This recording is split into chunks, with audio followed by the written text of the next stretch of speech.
Assalamualaikum warahmatullahi wabarakatuh. Yang saya takdimi, pengasuh dan ketua Yayasan Pendidikan Pesantren Zainul Hasan, Kiai Haji Muhammad Hasan Mutawakil Allah SHMM. Yang saya hormati, Rektor Universitas Islam Zainul Hasan Genggong, Bapak Dr. Abdul Aziz Wahab BAMAG. Yang saya hormati, dosen pembimbing 1, Bapak Abdul Ghafur MEI, dan dosen pembimbing 2, Ibu Wakiatul Akidah MPD. Dan tak lupa juga kedua orang tua saya yang turut peran penting dalam proses penyusunan proposal skripsi ini. Perkenalkan, nama saya Barokatul Hasaniyah, Prodi Ekonomi Syariah, Fakultas Ekonomi dan Bisnis Islam. Nah, Ventela adalah sebuah merek sepatu lokal asal Indonesia, khususnya di daerah Kota Bandung, yang telah menjadi populer di kalangan masyarakat Indonesia, terutamanya di kalangan anak muda. Brand ini sedang naik daun dan mampu bersaing di pasaran nasional maupun internasional. Ventela ini dikenal memiliki kualitas yang baik dan juga tahan lama. Mereka menggunakan bahan-bahan yang berkualitas tinggi dan juga proses produksi yang baik. Sehingga membuat produk mereka mendapat kualitas yang bertahan lama dan nyaman digunakan oleh konsumennya. Ventela telah menjadi salah satu merek sepatu lokal yang paling diminati, yang sebagian besar berusia antara 14 tahun sampai 24 tahun, di mana mereka memiliki minat yang tinggi terhadap produk-produk lokal yang berkualitas sesuai dengan tren saat ini. Salah satu alasan mengapa mahasiswa juga tertarik dengan adanya brand Ventela adalah karena desainnya yang modern dan inovatif, serta brand ini menawarkan berbagai gaya sepatu yang sesuai dengan kebutuhan fashion mahasiswa pada zaman sekarang. Mulai dari sepatu olahraga, kasual, hingga sepatu yang semi formal. Sehingga membuat mahasiswa-mahasiswa ini merasa nyaman dan percaya diri saat menggunakan brand sepatu Ventela tersebut. Hal ini menunjukkan bahwa Ventela ini memiliki kekuatan merek yang cukup kuat dan potensial untuk diteliti. Dengan demikian, kami tertarik untuk mengangkat penelitian dengan judul Peran Merek dan Kualitas Produk dalam Pengambilan Keputusan Pembelian Produk Lokal Brand Ventela dalam Perspektif Ekonomi Islam, studi pada mahasiswa Fakultas Teknik Universitas Nurul Jadid. Latar belakang dalam penelitian ini dilihat dari era globalisasi yang saat ini persaingannya di berbagai faktor industri sudah sangat meningkat, termasuk dalam industri sepatu. Namun di sisi lain masyarakat juga semakin sadar akan pentingnya mendukung produk lokal. Seperti Ventela Shoes, ini adalah produk yang berhasil bersaing di pasar domestik dengan desain modern, inovatif dan juga sesuai dengan tren pastinya. Mahasiswa menjadi segmen utama dalam mengingat pola konsumsi mereka yang sering mencerminkan persepsi masyarakat yang sangat luas. Sehingga dalam memilih produk seperti sepatu, berbagai aspek seperti desain, kenyamanan, harga maupun citra merek selalu mereka pertimbangkan. Selain itu, pembelian produk lokal juga dianggap sebagai bentuk kontribusi dalam mengembangkan industri dalam negeri. Dalam penelitian ini terdapat 3 rumusan masalah. Yang pertama itu ada bagaimana persepsi mahasiswa teknik Universitas Nurul Jadid angkatan 2022 terhadap kualitas dan juga citra merek produk Ventela Shoes. Yang kedua, bagaimana peran merek dan kualitas produk dalam pengambilan keputusan pembelian produk Ventela. Dan yang ketiga, bagaimana peran merek dan kualitas produk dalam persepsi ekonomi Islam. Penelitian oleh Yaya Fauziah yang mengkaji mengenai faktor-faktor yang mempengaruhi keputusan pembelian konsumen melalui ulasan daring, kualitas produk, dan juga harga. Dalam penelitian, Yaya Fauziah menemukan bahwa ulasan daring dan kualitas produk itu berpengaruh positif dan signifikan terhadap keputusan pembelian konsumen. Sebaliknya, persepsi harga memiliki pengaruh yang negatif dan tidak signifikan, di mana menunjukkan bahwa konsumen lebih memperhatikan nilai produknya daripada harga.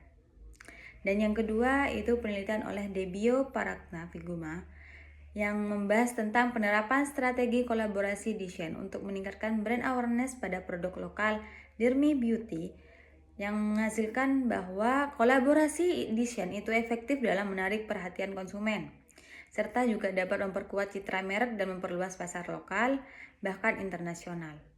Jadi kolaborasi ini menghasilkan produk yang unik dan estetis serta memberikan nilai tambahan dalam menarik minat beli konsumen. Selanjutnya dalam kajian teori, yang pertama itu ada citra merek. Nah, citra merek adalah persepsi terhadap merek yang tertanam pada benak konsumen ketika pertama kali mendengarkan slogan yang akan mereka ingat. Menurut Kotler dan Keller, citra merek adalah persepsi dan keyakinan yang dilakukan oleh konsumen tentang suatu merek.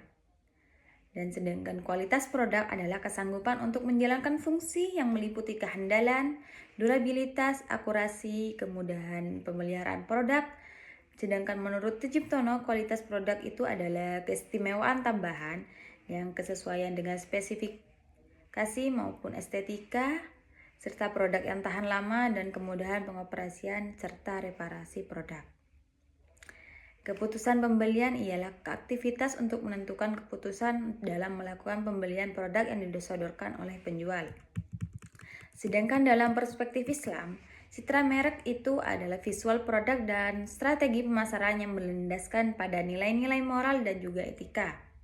Sedangkan kualitas produk adalah dalam perspektif Islam, kualitas produk itu dinilai dari fungsionalnya, ketahanan, sudut pandang etika dan moral, keseimbangan antara keuntungan dan manfaat produk, serta proporsional antara harga yang dibayarkan oleh konsumen.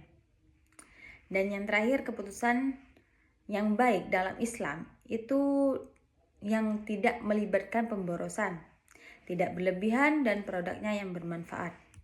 Dalam penelitian ini, metode yang dilakukan menggunakan pendekatan kualitatif yang bersifat deskriptif, di mana yang bertujuan untuk memahami secara mendalam mengenai fenomena dan juga gejala sosial yang terjadi. Sumber data dari penelitian ini terdapat dari dua sumber. Yang pertama dari data primer, yang kedua dari data sekunder.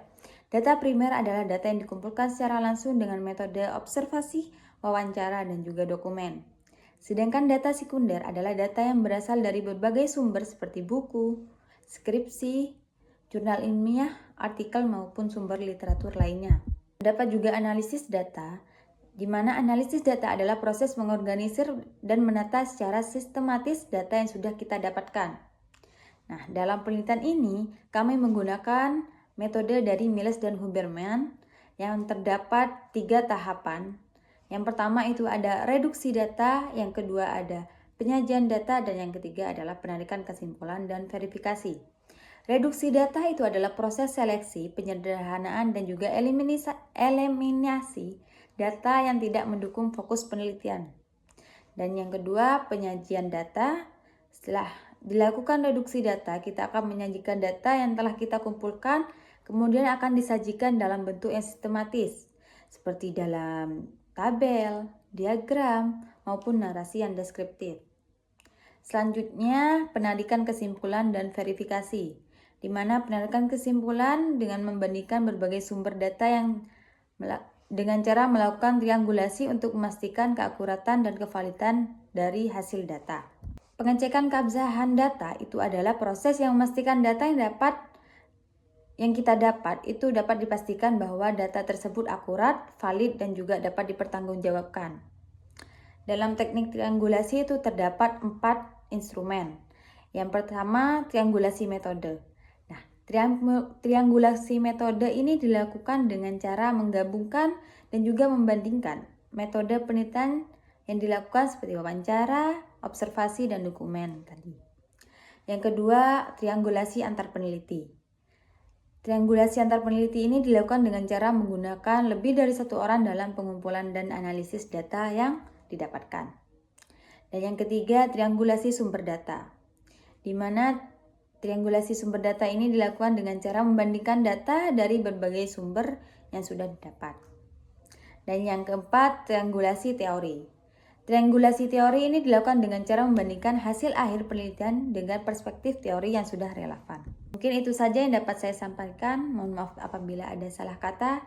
Sekian dari saya. Wassalamualaikum warahmatullahi wabarakatuh.